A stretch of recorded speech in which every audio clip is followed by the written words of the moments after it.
Selamat pagi, Mas Reza. Selamat pagi Mas Timothy. Mas Reza, Anda sendiri melihat kita mengangkat ini karena pelakunya kita tahu berusia masih sangat muda, 18 tahun. Kemarin mungkin kita sedikit kaitkan juga dengan perilaku apa yang kita lihat di Lampung.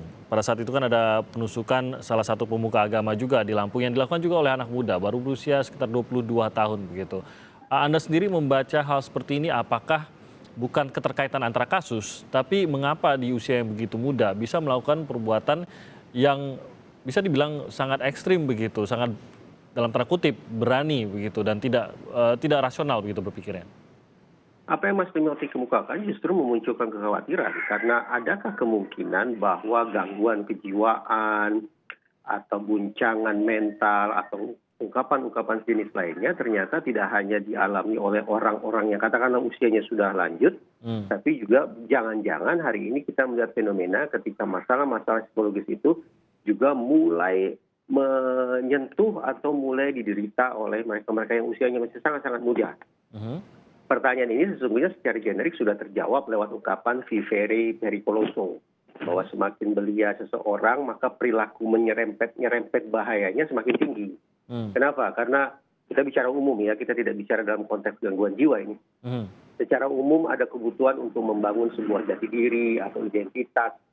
Nah, masa seperti ini dianggap rawan karena kalau kemudian orang-orang tersebut masuk ke dalam sebuah jalur pencarian identitas yang keliru, maka tidak tertutup kemungkinan cara dia untuk membangun identitas diri atau jati diri itu adalah dengan perilaku-perilaku yang tidak baik, perilaku tidak bertanggung jawab termasuk perilaku kekerasan. Kalau dari sisi kejiwaan, ini seperti apa, Mas Reza? Mungkin sangat terlalu sederhana kalau kita langsung katakan bahwa ada gangguan kejiwaan, sementara spektrum mengenai gangguan apa yang bisa terjadi dalam kejiwaan itu mungkin jauh lebih luas begitu. Tapi Anda sendiri melihatnya bukan hanya terusik begitu, jiwanya terusik oleh sesuatu, tapi bahkan sampai mendorong untuk melakukan atau mengambil aksi atas gangguan tersebut. Pertama, walau bagaimanapun saya berterima kasih kepada pihak kepolisian yang sudah mengamankan seluruh pelaku penganiayaan terhadap pemuka agama maupun seluruh pelaku kekerasan terhadap tempat ibadah. Pada sisi itu saya apresiasi. Tapi dengan segala hormat, dalam sejumlah peristiwa atau kasus serupa, menurut saya penjelasan dari pihak kepolisian tidak sungguh-sungguh memuaskan. Tidak sungguh-sungguh meletakkan persoalan pada posisi yang semestinya. Sebagai misal, teman-teman di kepolisian acap kali menggunakan sebutan pelaku atau tersangka pelaku mengidap gangguan jiwa. Istilah gangguan jiwa itu sesungguhnya terlalu umum. Gangguan jiwa hanya sebuah sebutan payung yang di bawahnya itu ada ratusan istilah-istilah spesifik, ada istilah diagnosis yang sungguh-sungguh harus dipastikan ini pelaku termasuk tipe yang mana. Karena kita tidak semata-mata bicara tentang orang yang punya gangguan jiwa, Mas Timothy. Pintu masuknya adalah justru karena orang ini melakukan perbuatan pidana. Itu sebabnya kemudian kita membicarakan dia. Nah, dengan demikian ketika pihak kepolisian mengatakan bahwa pelaku mengidap gangguan jiwa, mengingat dia melakukan perbuatan pidana, maka harus dipastikan diagnosisnya, tipenya yang mana. Ini akan berimplikasi terhadap proses hukum berikutnya. Nah, selama sebutan yang digunakan berulang kali hanya gangguan jiwa, kemudian seketika proses hukumnya berhenti di titik hulu, ya masuk akal juga kalau kemudian masyarakat merasa tidak begitu puas dengan kerja penindakan hukum yang sedemikian rupa, yang sebetulnya masih panjang lagi ke depan. Mungkin kalau dari kata-kata Mas Reza tadi saya menangkap ada bahaya juga yang kalau kita gunakan penyederhanaan, pelaku memiliki gangguan jiwa. Ini menjadi sesuatu yang berbahaya juga dengan mungkin saja secara generalisasi akan berpikir, kalau orang dengan gangguan jiwa maka akan ada kecenderungan untuk melakukan sebuah perbuatan yang salah satunya ya pidana atau melanggar hukum gitu. Ini saya rasa ini juga berbahaya gitu Mas Reza ya. Tepat, kalau kemudian satu masyarakat memunculkan pertanyaan, kenapa kemudian proses hukumnya berhenti sampai di situ saja? Karena kalau kita baca KUHP, ternyata prosesnya masih berlanjut. Itu satu. Yang kedua, ketika kemudian secara pukul rata disebut gangguan jiwa, masuk akal kalau kemudian masyarakat sedikit banyak menaruh stigma. Muncullah ketakutan-ketakutan yang semestinya tidak terjadi terhadap mereka yang sungguh-sungguh memiliki gangguan jiwa, yang sesungguhnya membutuhkan empati, membutuhkan pertolongan, tapi karena perkaranya tidak jelas, maka muncul prasangka-prasangka yang negatif itu. Haruskah pihak kepolisian setidaknya menjelaskan gangguan seperti apa yang dialami dan itu tadi bahwa gangguan jiwa ini bukan pelanggaran tentu saja begitu, tapi perbuatan yang ia lakukan itulah pidananya begitu. Haruskah dijelaskan mengapa sampai gangguan yang dialami ini seperti apa hingga mendorong perbuatan pidananya atau bagaimana seharusnya penjelasannya begitu Mas Reza? Mas Timothy, sekali lagi, istilah gangguan jiwa harus dispesifikkan. Dan karena ini menyangkut pengerusakan fasilitas umum, menyangkut penganiayaan terhadap orang-orang terpandang di masyarakat, maka sudah jelas masyarakat menuntut adanya kejelasan itu. Itu baru satu hal. Sekarang, kalaulah misalnya pelaku itu disebut memiliki gangguan jiwa yang pantas untuk mendapatkan dispensasi hukum sebagaimana pasal 44 ayat 1 KUHP. Tidak berhenti sampai di situ. Kita buka ayat berikutnya. Pasal 44 ayat 2 KUHP berbunyi kurang lebih bahwa hakim dapat memerintahkan kepada yang bersangkutan untuk menjalani pengobatan atau perawatan di rumah sakit. Kita bisa tafsirkan ayat ini bahwa ternyata proses hukum tidak berhenti di kepolisian saja. Prosesnya harus berlanjut sampai ke pengadilan karena di pengadilan itulah tersedia kemungkinan bahwa hakim akan mengeluarkan perintah itu. Kalau ternyata kasusnya berhenti di kepolisian tapi tidak dibawa ke pengadilan, maka tidak akan pernah ada realisasi terhadap pasal 44 ayat 2 KUHP. Padahal kalau 44 ayat 2 KUHP, sekali lagi, hakim dapat memerintahkan yang bersangkutan untuk menjalani perawatan. Kalau ini terrealisasi, manfaatnya bagi dua pihak. Pertama, manfaatnya bagi masyarakat. Karena masyarakat akhirnya sungguh-sungguh mendapat kepastian yang bersangkutan memang punya gangguan jiwa dengan tipe A, B, C, atau dan seterusnya. Itu yang mengatakan hakim. Dan yang kedua, manfaat bagi si pelaku sendiri. Bahwa tidak ada lagi pihak manapun yang secara semena-mena mengatakan, itu pura-pura maaf, pura-pura gila. Itu kan direkayasa dan segala macam. Karena hakim sudah memerintahkan kepada yang bersangkutan untuk menjalani perawatan di rumah sakit, maka asumsinya tunggal. Pelaku sungguh-sungguh memiliki gangguan kejiwaan yang membutuhkan pertolongan. Oke, kalau dari fakta bahwa paling tidak dari dua kasus yang melibatkan anak muda ini, keduanya seperti serangan terhadap kepercayaan begitu. Anda bacanya seperti apa, Mas Reza? Apa boleh buat ya?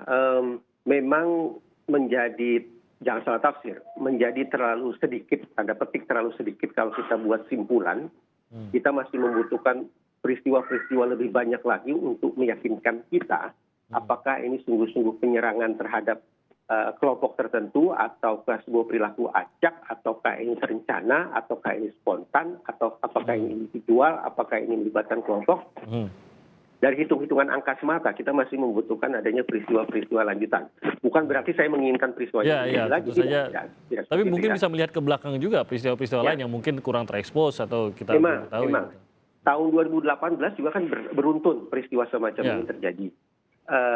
Belum lagi kalau kita runtut ke belakang sekian tahun silam ada operasi ini dan segala macam yang disebut atau dipandang oleh masyarakat juga merupakan serangan terhadap kelompok tertentu. Nah, kenapa kemudian prasangka itu muncul berulang kali pada episode waktu yang berbeda? Tak lain tak bukan, saya ulang kembali, karena sebutan yang digunakan oleh aparat penegak hukum tidak sungguh-sungguh jernih, dan yang kedua, ternyata proses hukumnya hanya berhenti di tingkat kepolisian saja. Padahal ada pasal-pasal berikutnya dalam KUHP yang membuat proses hukumnya bisa berlanjut dan mengena ke pihak lebih banyak lagi. Oke, kalau ini kan sebenarnya kalau kita ingin melihat akhir dari perbuatan-perbuatan seperti ini, kita harus bisa menyentuh kepada akar masalahnya, gitu. Dengan proses yang tadi Anda katakan, ada beberapa kasus yang hanya sampai pada kesimpulan gangguan jiwa, lalu akhirnya seakan tidak berlanjut, apalagi mencapai ke meja pengadilan. Akankah kita bisa temukan akar permasalahannya dan bisa menghentikan aksi-aksi seperti ini ke depannya sebelum terjadi? Memang pelakunya adalah, sebutlah, orang yang memiliki gangguan jiwa. Tapi jadi pertanyaan, mengapa ada orang gangguan jiwa menampilkan perilaku bahaya seolah-olah dia tidak pernah terjaga? Nah, pertanyaan ini berimplikasi pada ayo kita buka KUHP lagi. Pasal ini kerap terlupakan. Bahwa di dalam salah satu pasalnya berbunyi, orang atau pihak yang bertanggung jawab untuk menjaga seorang penderita gangguan jiwa, namun melakukan kelalaian, sampai-sampai si penderita gangguan jiwa berkeliaran dan melakukan perbuatan bahaya, maka orang yang bertanggung jawab untuk menjaga itu sesungguhnya juga bisa dipidana. Nah, ini agenda penting sesungguhnya bagi pihak kepolisian untuk membuka radarnya lebih luas lagi. Siapa yang sesungguhnya sehari-hari harus menjaga orang ini. Kalau memang pelaku ini punya gangguan jiwa, dia harus dijaga. Siapa itu yang harus menjaganya? Kalau ternyata yang menjaga dia melakukan kelalaian, membiarkan begitu saja, maka orang yang punya tugas untuk menjaga ini yang sebenarnya juga dimintai pertanggungjawabannya secara pidana. Pidana juga ya. Betul. Nah, ketika hukum merambah ke banyak pihak semacam ini, maka baik langsung maupun tidak langsung, sesungguhnya masyarakat diajak untuk berpikir pada tataran yang lebih luas. Tidak hanya dalam konteks hukum mengenai pertanggungjawaban pidana, tapi juga dalam konteks klinis. Kita akan diajak berpikir bahwa ternyata orang gangguan jiwa itu berdasarkan undang-undang secara tidak langsung diberikan pesan harus dijaga loh. Mereka harus diamankan loh. Jangan sampai mereka melakukan perbuatan bahaya loh. Nah, dengan demikian keluargakah itu atau masyarakatkah itu dipandu untuk punya kesadaran untuk menjaga orang ini. Kalau gagal menjaga orang ini, maka ada konsekuensi yang menurut saya tidak ringan dari sudut pandang pidana. Nah, sekali lagi bahwa tidak sesederhana orang dengan gangguan jiwa akan bisa melakukan gangguan, apalagi sampai melakukan perbuatan pidana. Tidak bisa digeneralisasi seperti itu. Tapi bisakah mereka yang mungkin termasuk juga yang merawat orang dengan gangguan jiwa ini bisa melihat apakah orang yang mereka rawat ini punya potensi untuk melakukan kekerasan atau melakukan tindakan vandalisme seperti ini, merusak dan merugikan orang lain? Apakah bisa dideteksi juga? Bisa. Nah, upaya deteksi itu akan bertitik tolak dari kepastian diagnosisnya. Ilustrasi tentang kasus Tangerang. Pihak kepolisian mengatakan sudah melakukan pemeriksaan terhadap yang bersangkutan, dan yang bersangkutan diketahui mengidap depresi. Kita pakai asumsi itu ya. Apa temuan riset? Memang sedikit, hanya maksimal sekitar 30% saja pelaku depresi yang melakukan perusakan, pelaku depresi yang melakukan perbuatan yang berbahaya bagi orang lain. Tapi dalam literatur, depresi diidentikan sebagai kesedihan atau keputusasaan yang begitu mendalam. Begitu mendalamnya sampai-sampai orang yang mengidap depresi, lebih diasosiasikan dengan tindakan bunuh diri ketimbang menyakiti orang lain. Nah, kalau kemudian ada kejelasan diagnosis macam ini, maka terbuka ruang diskusi. Apa penyebab orang yang depresi yang kadung diasosiasikan dengan, sekali lagi bunuh diri, tapi pada kasus ini justru melakukan perusakan.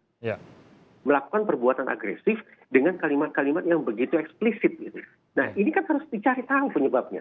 Jadi tidak berhenti hanya pada diagnosisnya sudah spesifik, yaitu dia depresi, tapi penyebab mengapa orang depresi melakukan perbuatan seperti itu kan belum terjawab.